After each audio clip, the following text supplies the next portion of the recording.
So again, we're here for prop balancing. For those who don't know me, I know most of the people online, but I'm Ed Masterson. I'm the chapter president of EAA 106. I'll give you a few introductions here and then hand it over to Jose for his presentation. So you know why you're here, hopefully, measuring and reducing propeller vibration. Never fun to fly with that extra vibration, especially those of us who fly in canards, and we feel it through the aircraft pretty good. Okay, so this is actually our fourth and final seminar of our summer fly-in. So we turned it into a virtual summer fly-in. I must say we actually turned it into a virtual summer fly-in before EAA headquarters announced they're turning AirVenture into a virtual event. But that's okay. They can copy us all they want. So looking forward to wrapping this up. We have our next chapter gathering on Friday, November 13th. We're going to talk about crop dusting. So we've had some really interesting and diverse topics through the summer as we've done these virtual meetings, and now we're going to be talking about yet another aspect of flying. One of our chapter members who's been building a RV7, he had actually in our workshop for a little while. So when he's not working on that, he goes off and does this job thing called flying crop duster. So that'll be interesting coming up on November 13th. Hopefully he'll be able to tell us also how he's doing with his RV7. We may ask that in the questions. Absolutely. Absolutely. So also our chapter has 2 VMC clubs. We may be the only chapter out there with 2 because when we meet in 2 different locations. And we have an IMC club. Now, of course, we're not meeting in person, we're meeting virtually, and you're all welcome to join in. And if you're not familiar with it, these are, we call them kind of scripted hangar flyings. So the EAA provides a scenario that's actually submitted by members. And it may be sort of like, hey, you're flying, to your favorite vacation destination, and along the way, the weather turns bad, and now the wind is more than you're willing to, exceeds the crosswinds you're willing to land in. What do you do? And that's actually a scenario we went through. We looked at alternate airports, we looked at fuel state, we looked at different conditions. Now the EAA doesn't tell you what most of the scenarios, the EAA doesn't tell you what the actual pilot did. And so you just got to kind of figure out what would you do. And it's always a fascinating discussion because they leave enough ambiguity in there to have some different thoughts and different opinions of, just go ahead and land. No, I divert. No, I do this. No, I do that. Whatever the scenario is. And of course, as a chapter leader here and several leaders online too, we get together once a month and talk about chapter business. You're always welcome to join us if you want to find out what we're planning and what we're doing, what we have coming up. But the best way to find out what's coming up is go look at our website. So we're on the new EAA platform, really slick. If you haven't looked at it, go look at it. Chapters.eaa.org and /EAA 106 is our homepage, and we have a whole bunch of information on there, including what is coming up. We have our contact info on there if you want to get in touch with one of us, and we have other useful information on our chapter. So I kept that kind of short. I know one thing I didn't put in there was we are recording. So by being here, you're consenting to the recording of this for the members who can't make it. And probably more important is we want to take your questions. So the best way to do that is to put a question down in the chat to everyone. Jose may answer the question as he goes along, which would be fine. If not, we'll go through those questions at the end and answer them and hopefully generate more. And we'll do this until we answer all the questions. And when we run out of questions and discussion points, we'll wrap it up here. So thank you for all of you attending to hear this presentation. I'm going to be talking about propeller vibrations.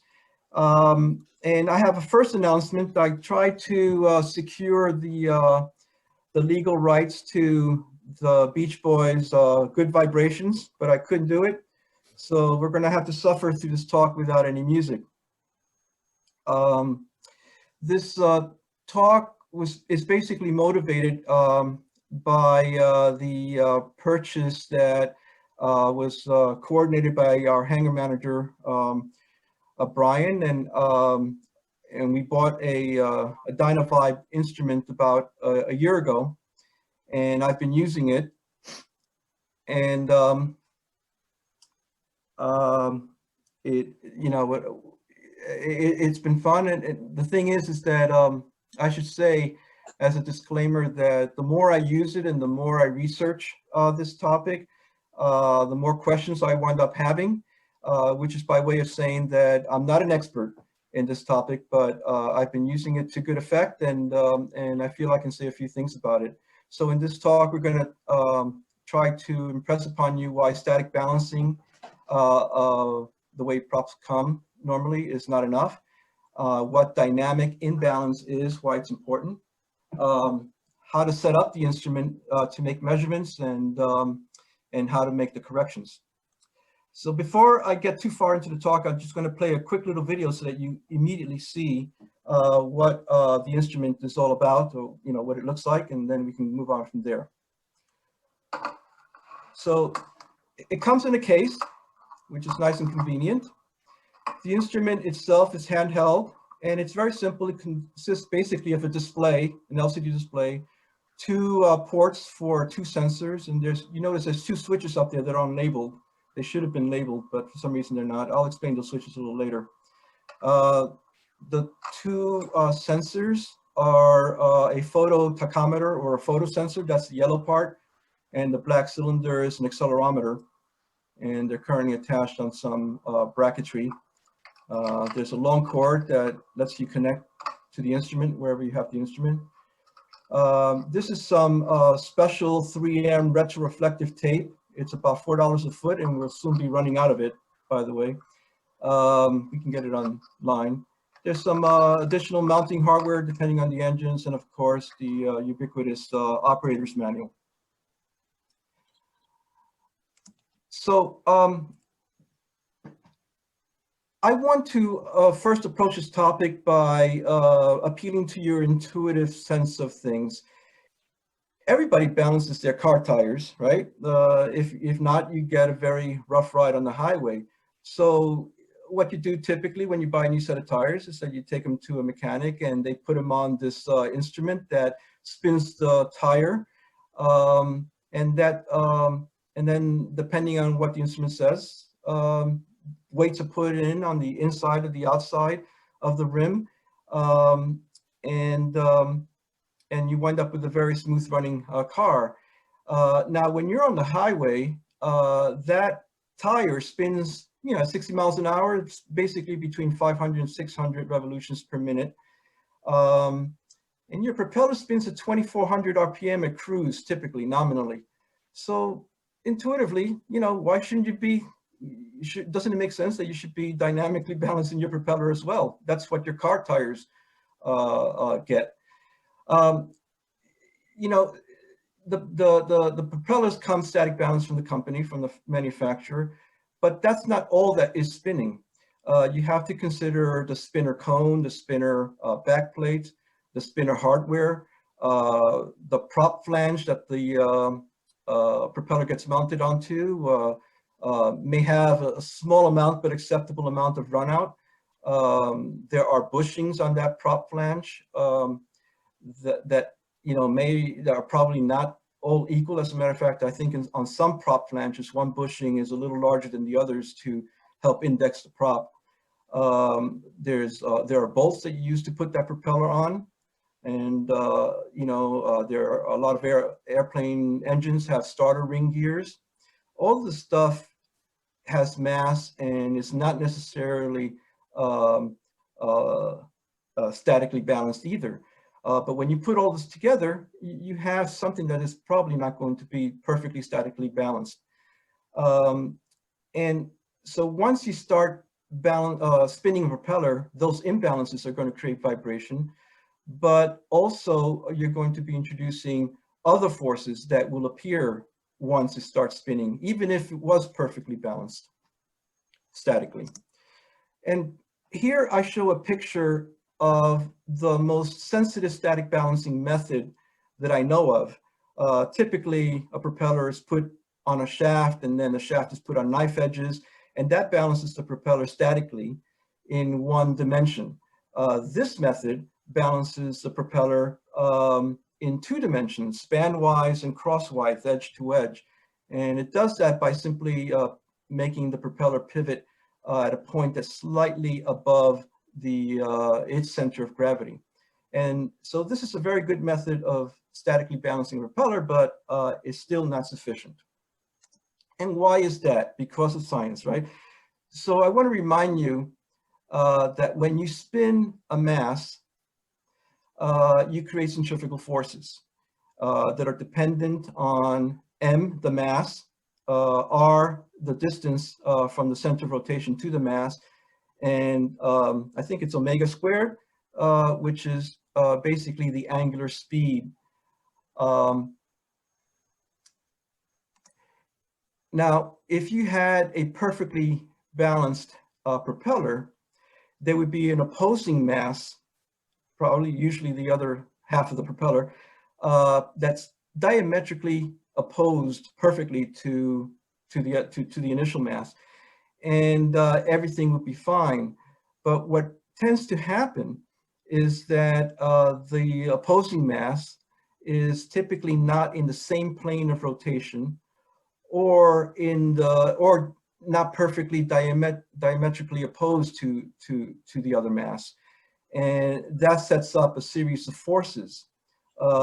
If that location, for example, the propeller could be slightly, the mounting point could be slightly off-center by a small amount, maybe a thousandth of an inch. One website suggested that just simply hanging a heavy metal prop, about 40 pounds, on the prop flange alone introduces a 1,000th of an inch eccentricity. And that 1,000th of an inch, once you take this centrifugal force equation into consideration, could amount to tens or even hundreds of pounds of imbalance weight. So the location of the masses in the propeller, on the propeller system, are very important. Here I present two cases, and with some poetic license, I call one case prop wobble and the other case prop shake. But the important thing to consider is that even if these masses, and by the way, in both of these cases, the propeller would theoretically be perfectly statically balanced, which of course they never really are, because propellers are by and large handmade, at least hand finished, and errors are introduced. But let's take the case of the propeller wobble case. You have one mass that's in the forward part of one blade, and you have the other mass that is more towards the rear part of the blade. So what happens when you start spinning this, even though statically with no motion is perfectly balanced, when you start spinning it, this weight introduces an upward force due to centrifugal force. This weight, the bottom weight, introduces another force, but they're slightly separated, and I've exaggerated the condition here with this line, thin line. They're separated, and so the axis of rotation experiences a twisting force due to this, what's called a dynamic couple. And so that would introduce either the prop shaft or to slightly, bend a little bit, or for the blade itself to bend. And once the blade starts bending, you start creating aerodynamic disturbances. Now, in the other case, the front view of the prop here, the mass is located more towards, they're both at the same plane of rotation, say, but one mass is slightly towards a leading edge and one mass is more towards the middle of the blade. And the forces, as I tried to demonstrate here, are not diametrically opposed. And that could just cause another type of vibration. So you get vibration in the cockpit, and it has different characters. And the reason I want to talk about the character of vibrations is because the instrument that we have can deal with has limitations, can only deal with certain kinds of vibration. So just to be complete here, you can have a random vibration. I don't know, that could be the airplane flying through a pocket of air, and all of a sudden you hear a shudder. That's caused by aerodynamic properties. You could have a resonant vibration. Hopefully, for example, won't be flutter of a surface, but it could be the drumming of a fuselage, a wall. And both of these kinds of vibrations you cannot really easily just do with fix with a counterweight and by using this instrument. You can have a periodic vibration, which is really what this instrument that we have is designed to deal with. And the periodic vibration is basically the speed of your propeller. So if your propeller is cruising along at 2,400 RPM, you're going to get a periodic frequency of what 60 hertz is it? 2,400 RPMs is 40 hertz. And you're going to feel that. And that's something that this instrument can deal with. There are also harmonic vibrations that can occur, and those are vibrations that are multiple of the primary periodic vibration. And they could be at half periodic or double or triple. And those vibrations come along because of spinning objects in the engine. For example, the alternator spins at a certain multiple of the RPM. So does the camshaft, and there could be the cylinders create combustion pulses, and those are harmonics. And this instrument that we have will not will not measure those harmonic vibrations very well, depending on where you put the accelerometer sensor, but it's not designed to deal with that. Now the vibrations, again, primarily come from the inertial properties of the propeller components. Either the propeller is off center, or there are dynamic couples involved.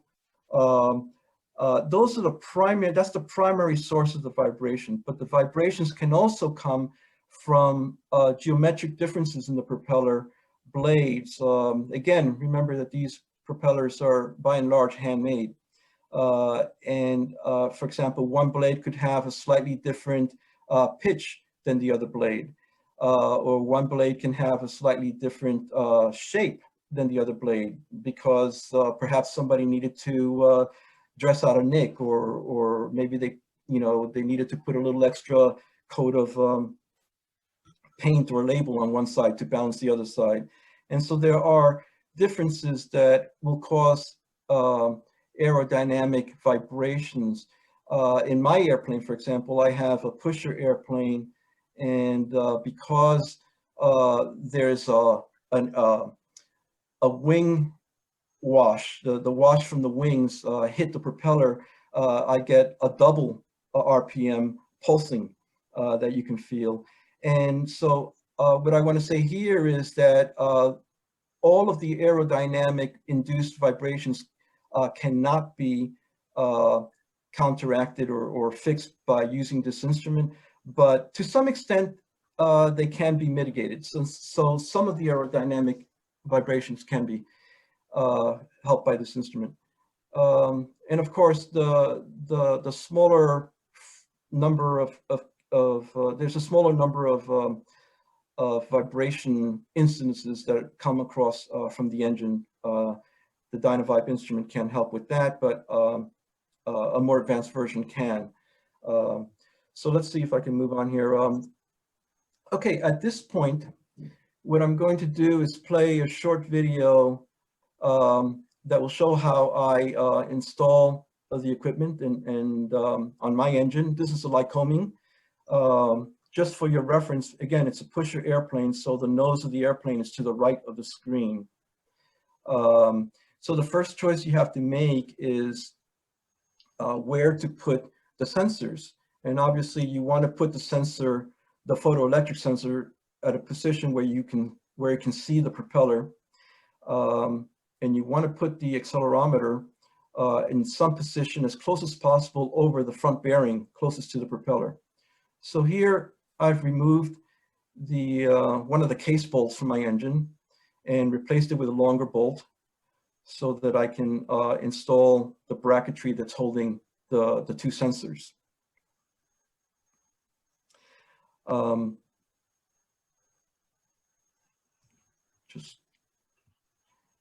And you want to make sure that those sensors are nice and tight, and when you want to use the smallest brackets you can get away with. The photo sensor, the yellow part, is looking over the ring gear.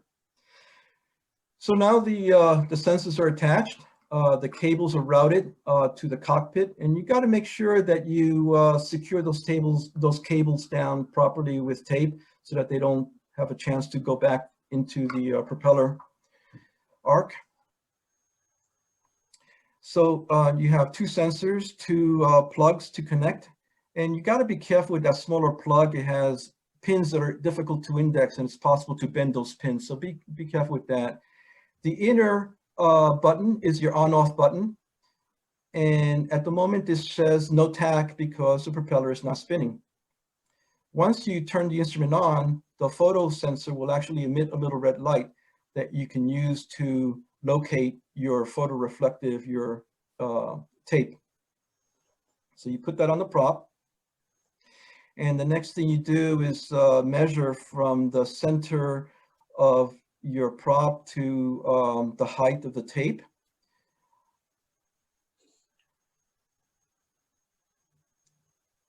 So when you do that measurement, that gives you a guide to how long of a piece of tape to put on. Let me see what the next slide is. Yeah, so the idea is, and this is from the handbook, the idea is that the faster the prop spins, the less time the instrument has to measure the position of the prop, and so you have to give the instrument a slightly longer piece of tape to get its measurements. Generally, we'll be doing these tests in the 2,000 to 2,500 RPM range. So you can see that generally, if you stay under 2 inches, just under 2 inches of tape length, that you'll be just fine. There are a number of things that you have to do before you start making your measurements. You know, at this point, we're almost ready, the way everything's mounted on the engine. But one of the most important things is to make sure that your propeller tracking is within specifications, typically plus and minus a 1/16 of an inch. And again, if your propeller blades are not tracking, you're going to automatically introduce, not tracking properly, you're automatically going to be introducing some aerodynamic vibrations, which you do not want. Another thing that you should probably do before you start taking these measurements, running the tests, your engine running, is you want to acquire a set of hardware that you're going to use as test weights and as trimming weights, compensating weights. And I just, for safety's sake, is emphasizing here that there's a list of, that they list here an elastic stop nut. I actually use metal stop nuts, but the important point is that you use a stop nut because you don't want that weight to fly off as you're flying in the air and, you know, have it hit your propeller or break your windscreen or all of a sudden leave you with a lot of vibration. The table that they suggest, the hardware that they suggest, is AN525. I just use standard AN4 bolts. So, you know, some people will use little plates as weights depending on how much weight you need. Typically, you're going to need about 20 to 40 grams. That's what one website says.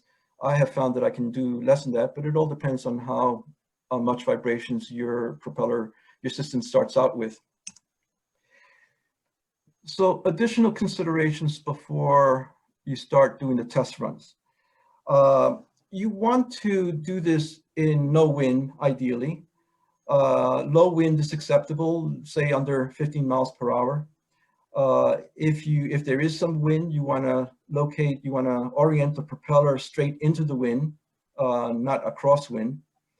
And if there is some wind and you have a building near you, some structure, you sort of want to make sure that the wind flowing over that structure isn't creating a turbulent field in front of your airplane. All of those factors could cause aerodynamic imbalances in your propeller, and you'll be getting false readings. But you can do it in wind so long as you're straight on. You want to warm up your engine so that when you set your test run RPM, which is typically your cruise RPM, you can basically keep that RPM steady. And typically, just so that you know, 3 test runs will be required. So what I want to do now is play you a little video that what it will show you is the final test run in my last prop balancing on my airplane. So at the moment, I hope you can hear me over the engine. I'm just idling. The numbers are a little erratic because the engine is rough at idle. And now I start increasing my propeller speed to roughly 2,000 RPM.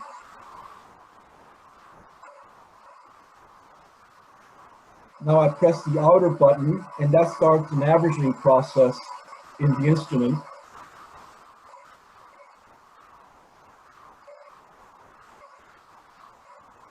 And so I wind up, I think you can see at 2,000 RPM, I wind up with 0.09 IPS at a location of 176 degrees relative to the position of that photosensor.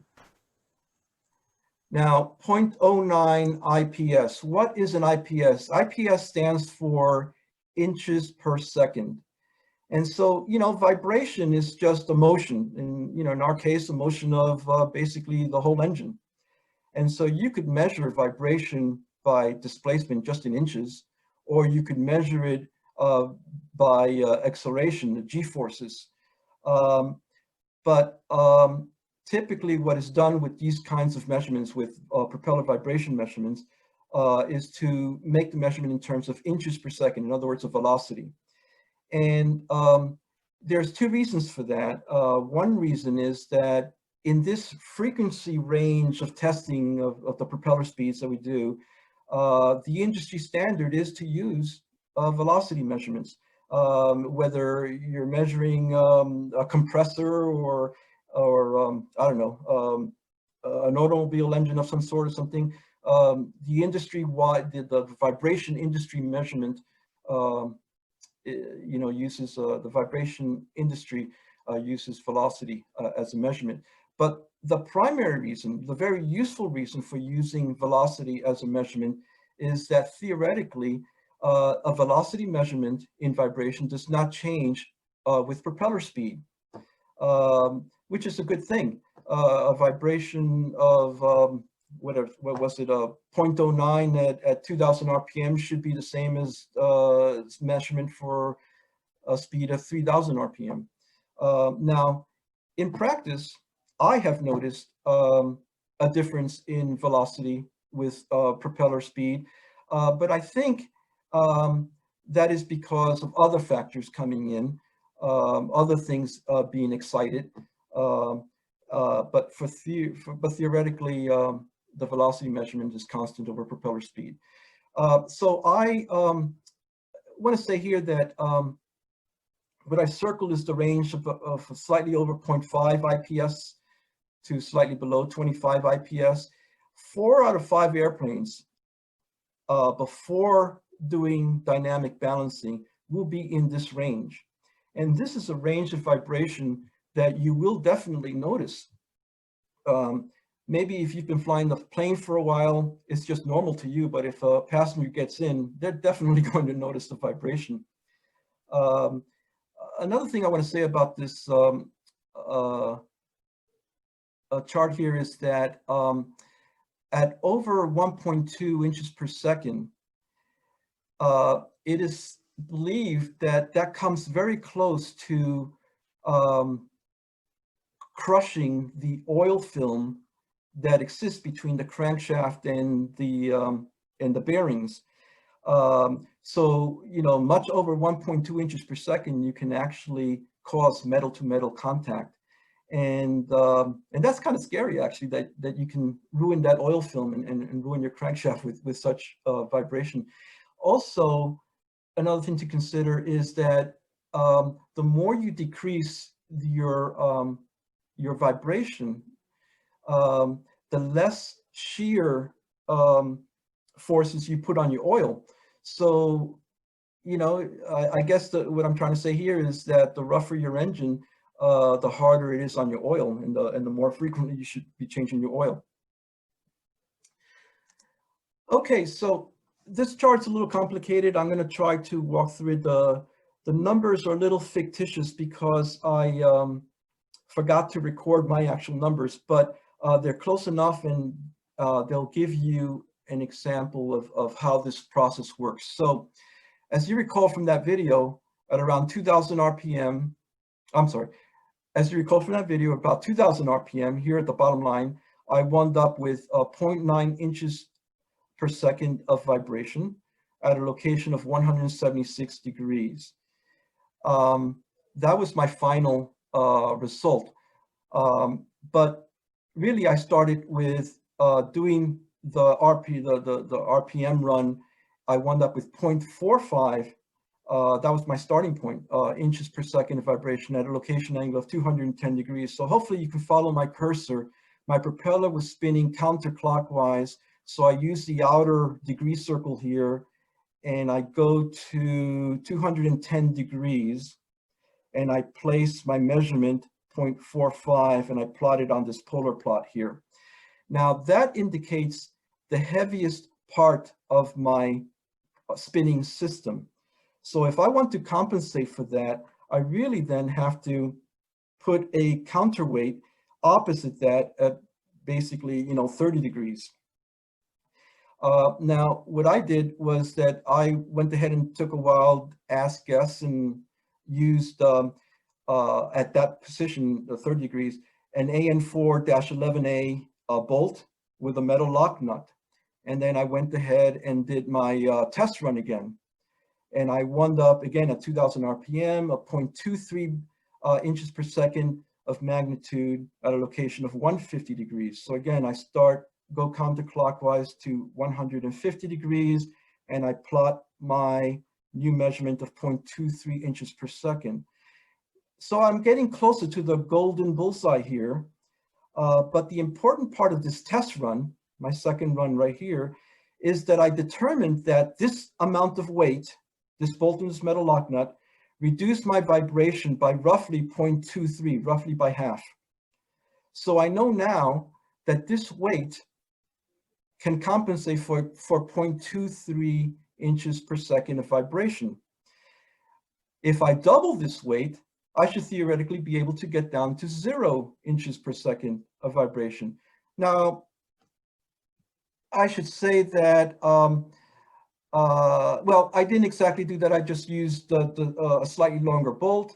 I used the metal lock nut and some extra washers. So when I did my third run, that's how I wound up right here near the bullseye at 0.09 inches per second.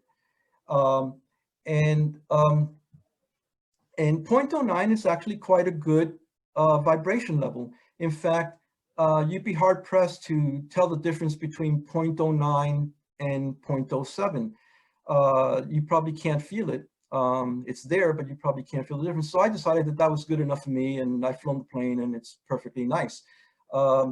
Some propeller makers say that you can actually run a propeller just fine at 0.2 inches per second. The generally acceptable range is between 0.07 and 0.2. So I hope that made sense. It's a little complicated, but the important point is to remember is that you do 3 runs, you do a test run, and that tells you how much to wind up with the final run. And each run will get you closer to the center. And what you're plotting is the heavy side, so you put your compensating weights on the opposite side, 180 degrees apart. So moving on, I just wanted to show you that this over here is the compensating weight that I wound up with. Again, this is a pusher aircraft, so this is the rear of the airplane. This is the cowling. Now my engine is a Lycoming engine, an 0320, and I happen to have a flywheel, a ring gear, flywheel, whatever it's called, that has holes on it. So it's very convenient for me to put weights in those holes. It's also possible for me, if I had to put a weight over here, I could split this weight between this hole and this hole. Some airplanes, some Lycomings, for example, don't have holes in their ring gear. Now, this is a picture that I stole from a website of a fellow Canadian, and what he did was that he placed an aluminum plate sandwiched between his propeller extension and the flywheel, and he put a series of holes in it, and he wound up with his weight, his compensating weight over here. I think this is also another compensating weight here. Continental engines, of course, don't have a flywheel. Many other kinds of airplanes engines don't have flywheels. So what you do is you wind up putting your compensating weights, your trim weights, on the spinner assembly. And this is what's shown here. Now, in my opinion, this is very bad form, because what I think is happening, or will happen, is that this spinner will eventually crack, because the inertial forces that this weight is putting on this very thin piece of metal are creating shear forces that will induce a crack. A better way to do it is to put your compensating weights on the spinner bulkhead. And besides, I think it looks better. The FAA says that dynamic balancing your propeller is not a major repair. And what that means to a factory certified airplane owner is that you can go to any A&P and he can sign off your dynamic balancing and you're good to go. But it's also important to an experimental aircraft owner, because a lot of modern operating limitations will indicate that if you do a major repair, that you have to put the airplane back into a short phase 1 period, usually 5 hours. And oftentimes you even have to tell the controlling FSDO that you've made a major change. But because it's not a major repair, you go ahead and just do your dynamic balancing. It probably is a good thing to put a logbook entry. You don't have to, there's no law that says you have to. And you go on your merry way, vibration free, or almost. So I'm gonna stop my talk here pretty much. Just to summarize, I wanted to make the points that static balancing is insufficient. I hope you learn that dynamic imbalances will almost always emerge. The vibration measurements are straightforward to make, and the equipment is available. We're lucky to have this instrument. Also, there are some sources, I'll leave the slide up for a little bit, that have useful information, but again, the dynamic imbalances are the most important thing affecting vibrations with propellers. And it's a point I want to emphasize. And there's this guy on YouTube that has a channel called Antols, and he has a video called The Difference Between Static and Dynamic Imbalance. And it's the best video that I've been able to find that intuitively and also theoretically shows you what these imbalances are and how they emerge. And if you go nowhere else, go to that one video and see it. So yeah, I wanted to thank Brian Lloyd for coordinating the purchase of this instrument and for the club to give us this equipment. And also Egbert helped me make some of these videos. So if he's on, thank you, Egbert. So that's it. So Jose, we do have a question submitted here that is, how much time is required to get the first measurement, to install it and then run the engine and get your measurements? So I've done it, a few times to open up the equipment case, and the longest for me, the longest time is removing my cowlings. You could, once you remove your cowlings, you could probably install it and take your first run after you warm up your engine. Oh, within half an hour, I would say easily. So you've done this several times. Why not just once? What's generated the need to go back and balance more than one time? Well, I had to make a video. So the question in general then is, how often do you need to do this? Let's put it that way. Sure. And if you start feeling vibrations, that's another time to do it. I think it's fairly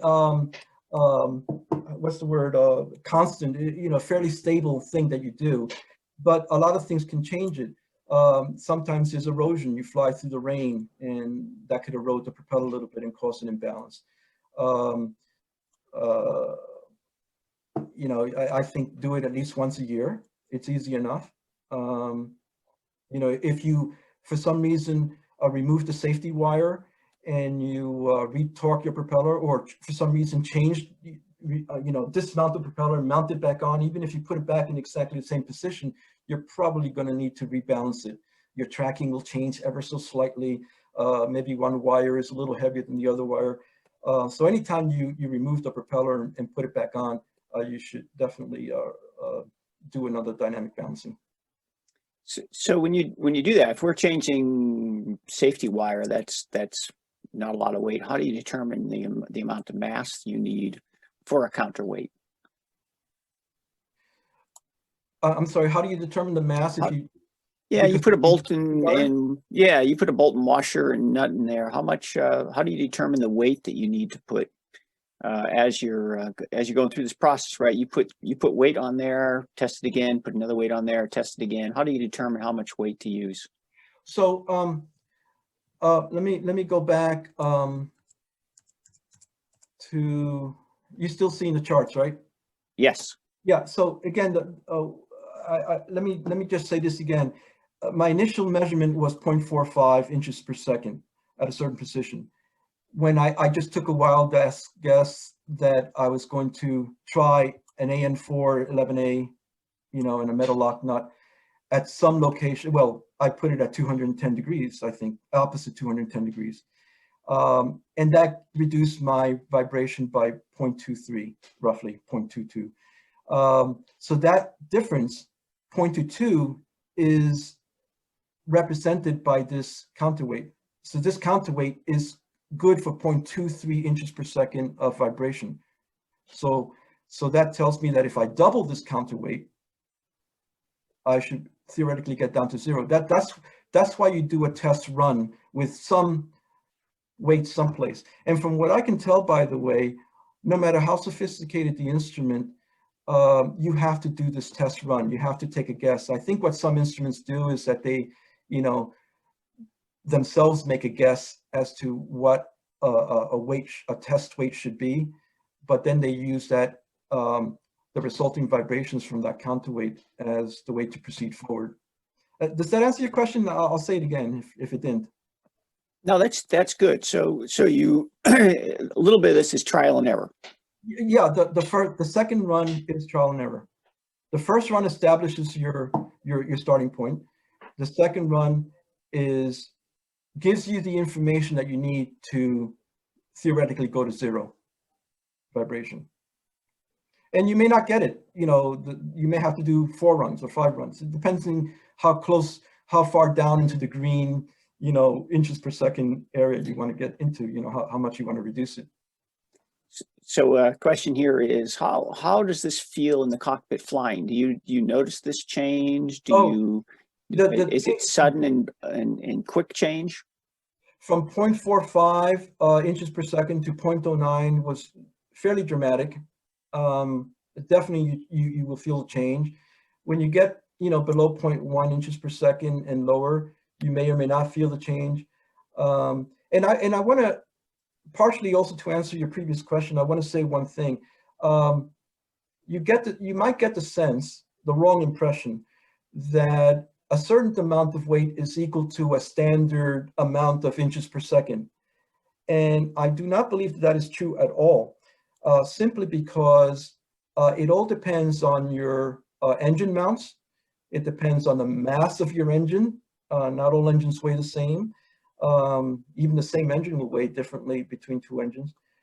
So, you know, so think of it this way. Theoretically, if you have a super solidly anchored piece of equipment, even if it has a lot of vibration, you probably won't feel it because it's not moving at all because it's so anchored down.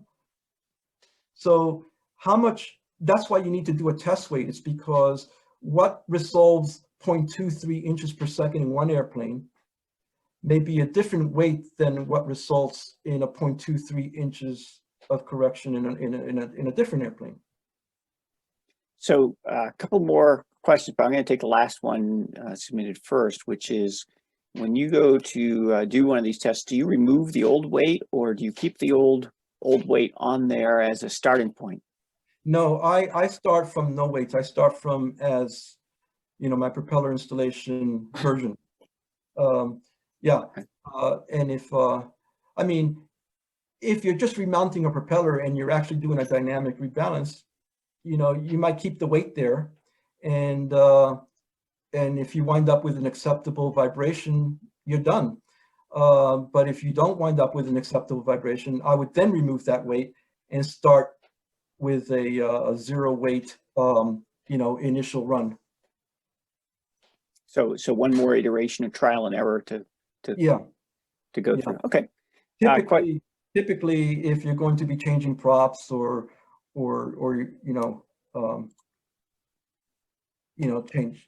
changing something in the engine or something, you probably want to start with zero because you want to wind up with the least amount of weight possible, I think. Sure. Yeah, that does make some sense. So question on many Continental engines do not have spinners or at least a skull cap, thus where would weights be installed? I don't know if you had a Continental on your Cessna, but you had a couple of pictures. Where else could you put weights? I guess, again, you could make a plate that you can sandwich between the prop shaft and the propeller, or you can, you know, if you have a skull cap, you basically have a bridging clamp. Maybe you can attach something to that. The closer you get to the center of rotation, the more weight you're going to require to put on. You might be able to put some extra washers under some of the propeller bolts. You know, that would be the easiest thing to do, probably. Okay, well, it makes. And of course, if you do that, then you have to make sure that your propeller bolt is long enough to have two threads behind the propeller. Right, of course, yeah, it might be good to have a spare, and of course that longer bolt will also have a little bit more weight, so yes, so that helps. Right, and when you're dealing with those limitations, you know, that gets you into maybe, you know, trial number 4, trial number 5, you know. So, just deal with what you have. So Rich asked a question that actually is along the lines of what I was thinking. How does the instrument take into account consideration for vibration of the engine itself, if maybe something internal to the engine? This instrument does not, but let me just say this. If you happen to position the accelerometer in a bad location, and for example, a bad location would be directly over a cylinder, then the cylinder vibrations are probably going to overshadow your propeller vibrations. That's why I was trying to say in one of the slides that you want to put your accelerometer as close as possible, you know, vertically perpendicular to the crankshaft and to the front bearing, to try to get rid of all the engine noise. In order to get the harmonics of the engine vibrations, you need typically a second accelerometer mounted at the rear of the engine.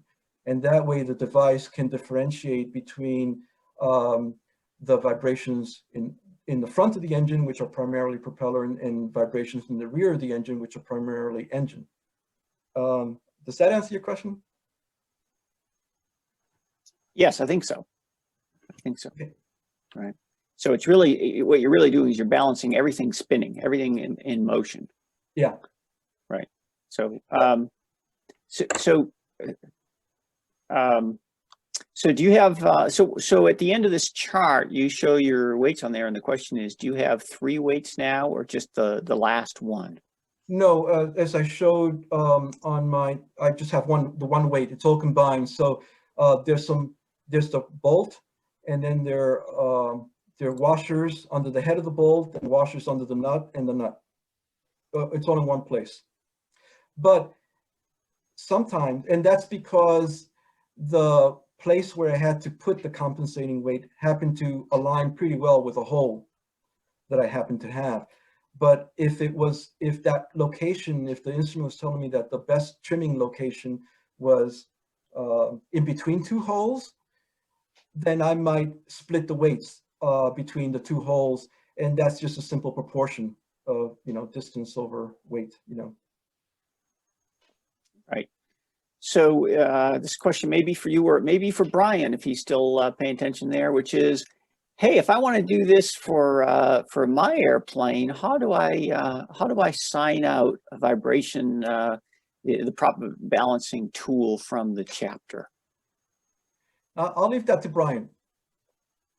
All right, are you guys able to hear me okay? Yes, sir. All right. Yeah, just send me an email. You got my private email, brianxx2@yahoo.com. You can send it to the hangar manager, but I don't look at it too often.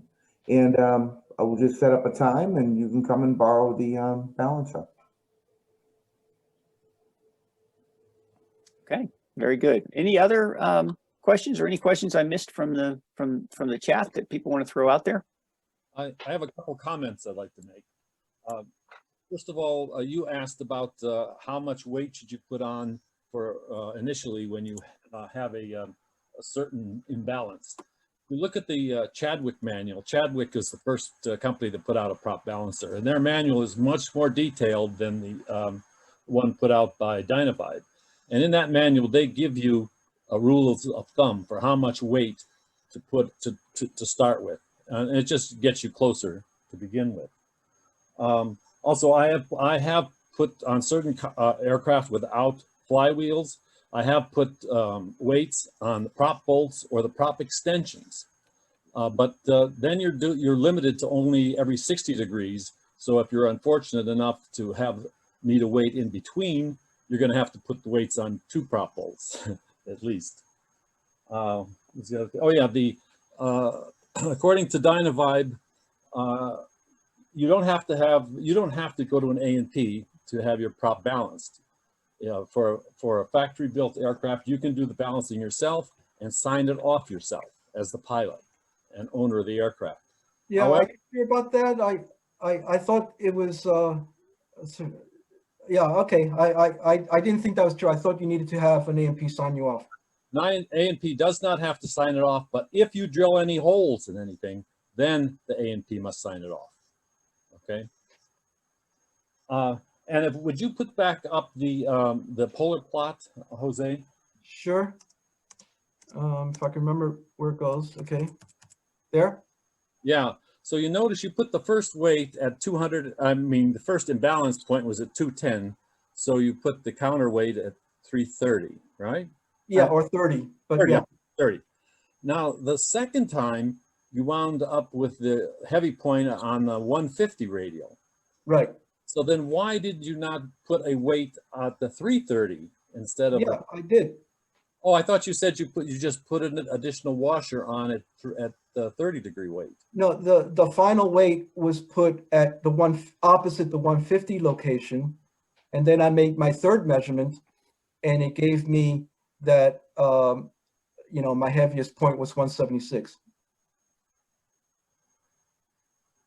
Wait a minute. Now the second time, the heaviest point was at 150, right? The test weight gave me 150. Yeah. Yeah. So then when you added weight, why did it not go at the 330 position? It did. That's where I put it. Okay. All right. But then did you remove the weight from the 30 degrees? And 30? Yes, I did. Right. Okay, I understand now. All right. Fine. All right. Thank you. Yeah. So Jose, you typically at an annual condition inspection, you take the safety wire off, retorque, or check the back off bolts, retorque them, put safety wire on. Have you done a measurement before and after just doing that to see, you know, what the impact of just the safety wire is? Inadvertently, I have at different times. So what happened, for example, was that I balanced my prop, and then after I had changed props, and so after about 5 hours of running it, I took the safety wire off to retorque the prop, or maybe it was because I was doing my annual condition inspection and I wanted to just check torque, and I retorqued my prop. And so then I put the safety wiring, brand new safety wiring, back on. And then for this video, for this presentation, I did another final test run. And my initial final test run was 0.1 inches per second. And what I wound up with, very little changes except simply retorquing and rewiring, I wound up with 0.09 inches per second. So, you know, that was a change. So very small. Yeah, very small. As a matter of fact, you know, if I felt that I had to retorque and rewire, I probably would not do another dynamic balancing. I would probably go flying. But if I felt vibrations that I wasn't used to, then I would do another dynamic balancing. Right, makes sense. One other thing I want to mention is that I do have a PDF of the Chadwick manual, and if anybody wants me to send that to you, I'll be glad to do that because it has a lot more information than the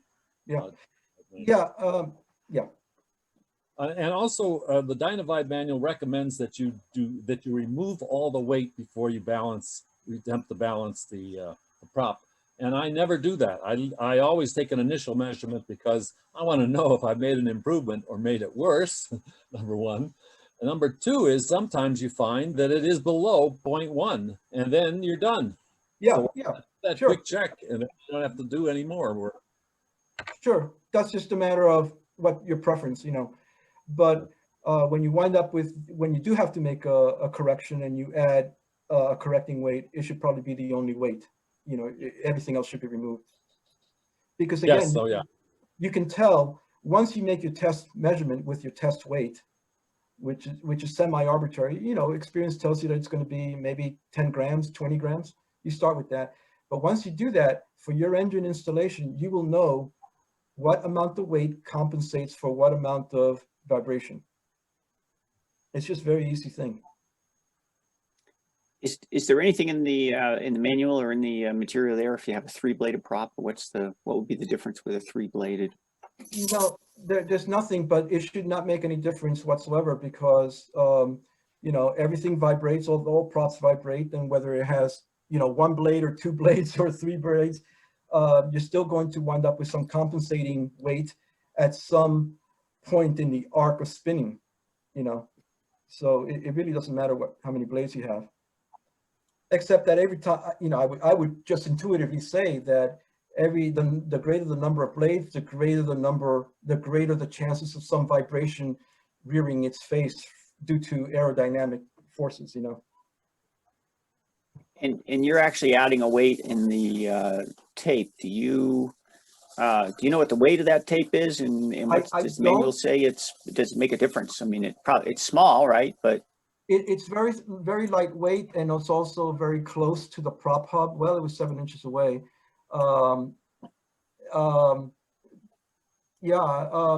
You know, I don't know. The manual definitely says to remove the weight before flight. I mean, remove the tape before flight. Now, I have done it both ways. I've left the tape on thinking, well, that's weight and it all adds up, you know, inertial forces, etc. And I've also removed it, and I haven't been able to feel a difference. Okay.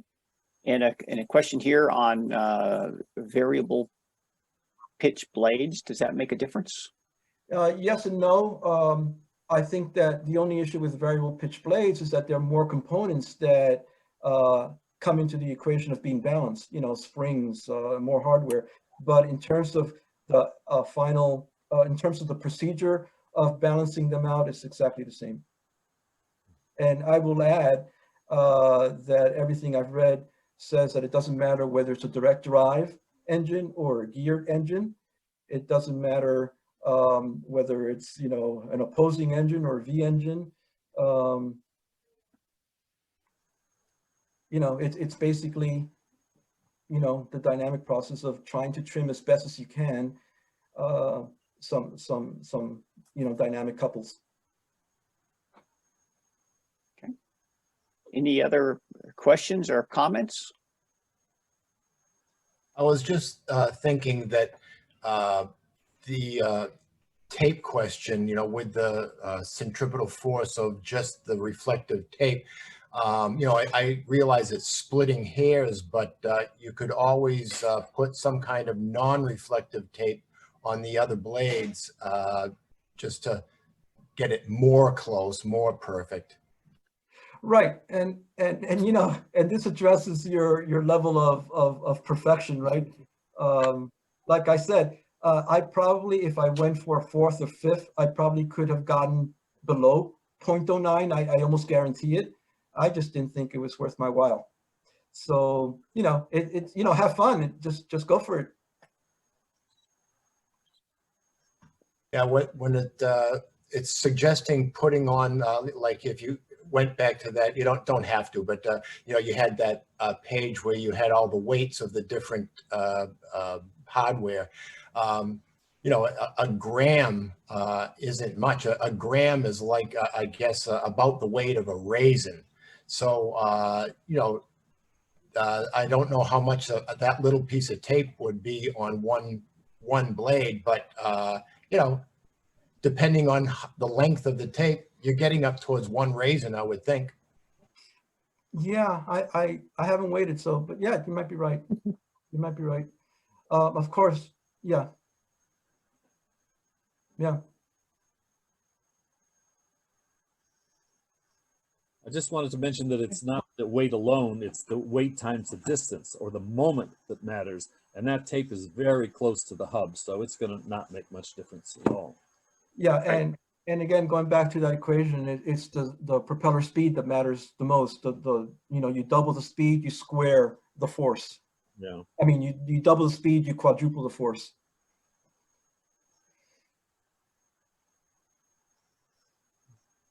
By the way, it would have been interesting to see my godbrother is a professor at Embry-Riddle in Florida, mechanical engineering, and he was working on a one-bladed helicopter design. So obviously it has mass weight on the opposite side. It would have been interesting to see the weight and balance on that one.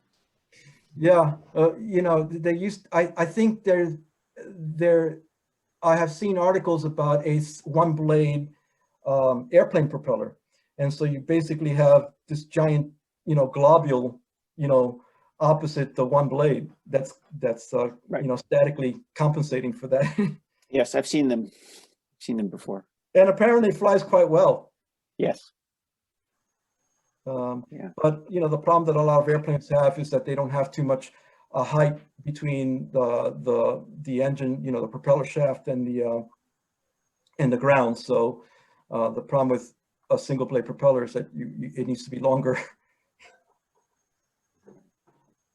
Okay, any other questions? Yeah, I just have one comment while we have everybody here. This is a great tool. Jose, you did a fantastic presentation. I do want to point out that we have another tool in the chapter, which is the digital scales. They're and absolutely the great. recording of a live weight and balance on our flyers and recordings page from June 20th.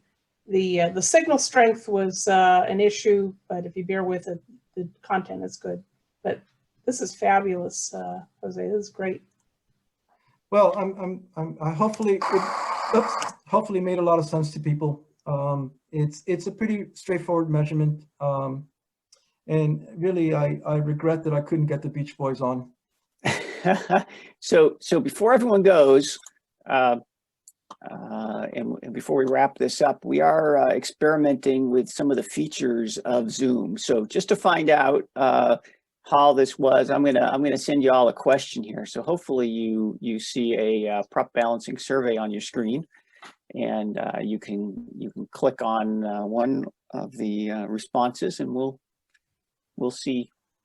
So I'll give you about 10 or so seconds to click on this, and we're getting to near Unanimous. Absolutely. We learned something here. Oh, you're getting results back already? Yeah, I see the results on my screen as they come in. That's pretty neat. Now I don't see who's answering, who's providing which answer. That's what every teacher should have in their classroom. Hey, I don't understand that organic equation. No matter how many times you speak about it. So, okay, I will end that poll because we have every one of you that responded said, yes, absolutely, you learned something. So now I can click sharing and you should see the results. So hopefully you all see that on your screen. Do. Yeah. Yes. So, Yes, there I you see go. It's a new tool within Zoom that we may use in the future. So appreciate your participating in this, and with that, we'll wrap up with a nice big thank you to Jose. Thank you, Jose. Hey, you're welcome all. One thing I will say, I'm going to make a plug here. We have some great tools at the club. The prop balancer, the scales are absolutely great, and the scales are a safety issue as far as I'm concerned, making sure everybody has good weight and balance. So what would be the third next great instrument that we should save money for? And I'm going to just throw it out there, but a really excellent high quality video borescope I think would be great. We have a cheapo one that doesn't have great resolution and it's hard to sometimes connect to the laptop. I have one that's really excellent, but it's purely optical and with no video, and that's the one that I use for my own maintenance. But just an idea. I think, if anybody has any other ideas, go ahead. No, I agree. A borescope is fun to have. I got a cheap one off the net, and I don't have the stuff right in front of me, so I can't tell you the name. But it's if you Googled it, it would be the bright orange one. It's the only one I think that was bright orange, and it's video to your cell phone wirelessly, and it has a generous cord on it. But I liked it. I looked inside my fuel tank to see if the previous builder had safety wired this, plumbing inside the tank, and it worked well. But it's upside down and left and right. You have to learn how to use it a little bit. Put a white mark on what's up and what's down. So, but I liked it. It wasn't too expensive, but the focal length wasn't much to brag about.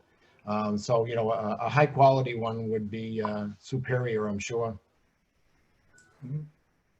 Yeah, too bad AirVenture didn't happen. We bought one last year at AirVenture, although we can't figure out where it went. And we had a lot of contractors moving things around. We don't know if it grew legs or if we just misplaced it. Oh, that's a shame. Yeah. The contractor is looking inside walls with it now. Yeah, and at some point there should be a talk about borescoping and sample images, because that again is probably even more of a safety contribution to the community than even the scales, I think. Burnt valves, cylinder condition, and you have to know what to look for. Actually, it takes a little bit of experience. That's the next webinar seminar. Yeah.